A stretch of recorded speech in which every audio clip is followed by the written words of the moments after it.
آپ لوگوں نے ملا نصرالدین کا نام ضرور سنا ہوگا اور ان کے کارنامے بھی سنے ہوں گے۔ آئیے آپ کو ان کی ذہانت کے دو کارنامے اور سنائیں۔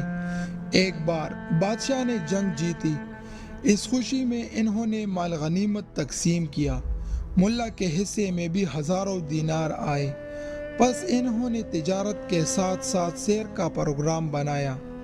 ایک بار وہ دوسرے ملک گئے اور اپنا سامان سرائے میں رکھ کر شہر کی سیر کر رہے تھے۔ ایک جگہ بہت سے افراد جمع تھے، وہ ان میں گھس گئے کہ دیکھے کیا ہو رہا ہے۔ انہوں نے دیکھا کہ ایک نوجوان جس نے اعلیٰ قسم کی پوشاک پہنی ہوئی تھی، وہ ایک بڑھیا پر برس رہا تھا کہ اس نے اس کی قیمتی کپڑوں پر گھی گرا دیا تھا۔ وہ بوڑھی عورت کہہ رہی تھی، بیٹا میں نے جان بوجھ کر گھی نہیں گرایا، وہ تو برتن اتارتے ہوئے توڑا گر گیا تھا۔ مگر نوجوان چیخ و پکار کر رہا تھا کہ میرا لباس خراب ہو گیا ہے، میں نے ایک وزیر کی دعوت پر جانا تھا، اب کیسے جاؤں گا؟ ملا آگے بڑھے اور اس نے نوجوان سے کہا، بھائی ضعیف عورت ہے، اسے معاف کر دو، تم لباس بدلو، میں نے یہ پوشاک اصفہان سے منگوائی ہے، اس کی قیمت 100 دینار ہے، یہ بیکار ہو گئی ہے، مجھے 100 دینار چاہیے۔ بیٹا میں غریب عورت ہوں، اگر میرے پاس اتنے پیسے ہوتے تو میں گھی نہ بیچ رہی ہوتی، اس کا فیصلہ قاضی سے کرواتے ہیں۔ ملا نے اچانک کہا، اس نے کہا چلو قاضی کے پاس چلتے ہیں، جو فیصلہ ہوگا منظور ہے۔ مجبوراً ضعیف عورت کو بھی قاضی صاحب کے پاس جانا پڑا۔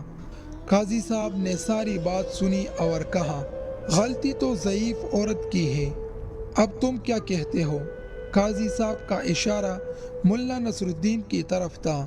قاضی صاحب، اس ضعیف عورت کی غلطی سے اس کی پوشاک خراب ہو گئی ہے، اس کا ہرجانہ میں دیتا ہوں، یہ لے 100 دینار۔ اس نوجوان نے جلدی سے دینار اٹھا لیے۔ اس پر ملا نے کہا، قاضی صاحب میں نے اس پوشاک کی قیمت ادا کر دی، اب نوجوان پوشاک میرے حوالے کر دے۔ نوجوان نے کہا، کیوں حوالے کروں؟ اس پر قاضی صاحب نے کہا، اس شخص کی بات ٹھیک ہے، اب یہ پوشاک اس کے حوالے کر دو۔ وہ نوجوان کہنے لگا، میں ایسے حال میں گھر کیسے جاؤں گا؟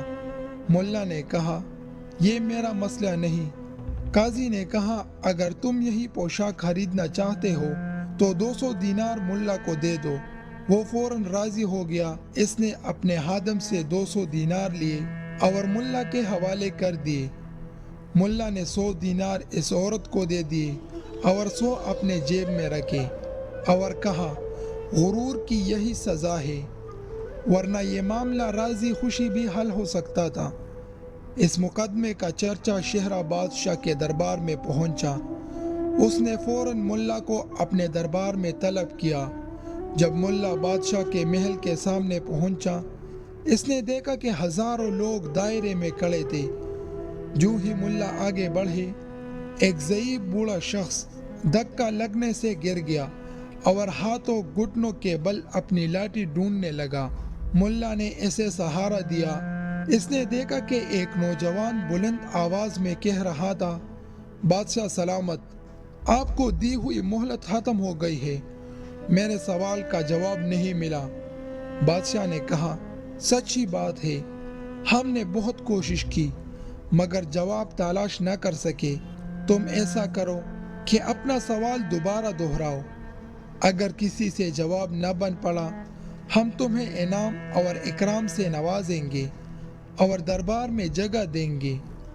اس نے مجمع کی طرف دیکھتے ہوئے کہا، میرا سوال بہت سادہ ہے، وہ کیا ہے جس کی صبح 4 ٹانگیں ہوتی ہے، دوپہر کو 2 اور شام کو 3 ٹانگیں ہوتی ہے؟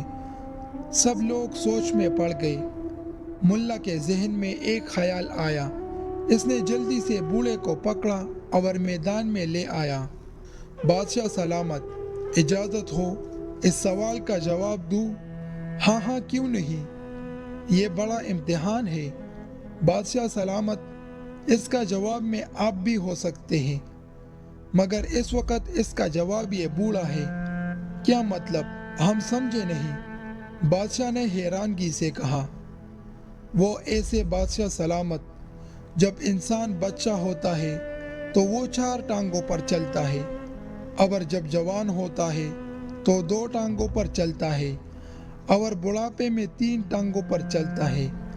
سوال میں صبح، دوپہر اور شام کہا گیا۔ بادشاہ سلامت نے اس نوجوان سے پوچھا۔ اس نے ہاں میں جواب دیا۔ ہزاروں لوگوں نے تالیاں بجا کر ملا کو خراج عقیدت پیش کیا۔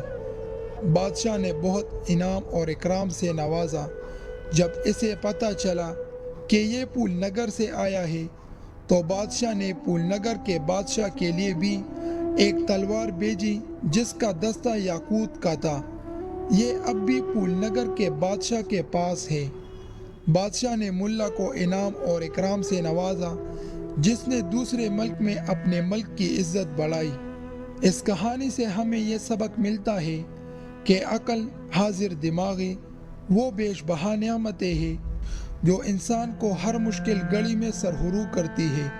جس طرح ملا نصر الدین نے اپنی دانش سے ایک مغرور نوجوان کے تکبر کو ہاتھ میں ملایا اور ایک بے بس بوڑھی عورت کی مدد کی، اس سے ثابت ہوتا ہے کہ طاقت اور دولت کا مقابلہ ہمیشہ لڑائی سے نہیں بلکہ حکمت عملی سے کیا جاتا ہے۔ انسان کو کبھی اپنی طاقت پر غرور نہیں کرنا چاہیے۔ حقیقت میں وہی شخص معاشرے میں عزت پاتا ہے جو اپنی ذہانت کو دوسروں کو نیچا دکھانے کے بجائے مظلوم کی حمایت اور حق کی سربراہی کے لیے استعمال کرتا ہے۔ آخرکار عقل مندی سے لیا گیا ایک درست فیصلہ نہ صرف انسان کا وقار بلند کرتا ہے بلکہ اسے ہر میدان میں کامیابی سے ہمکنار کرتا ہے۔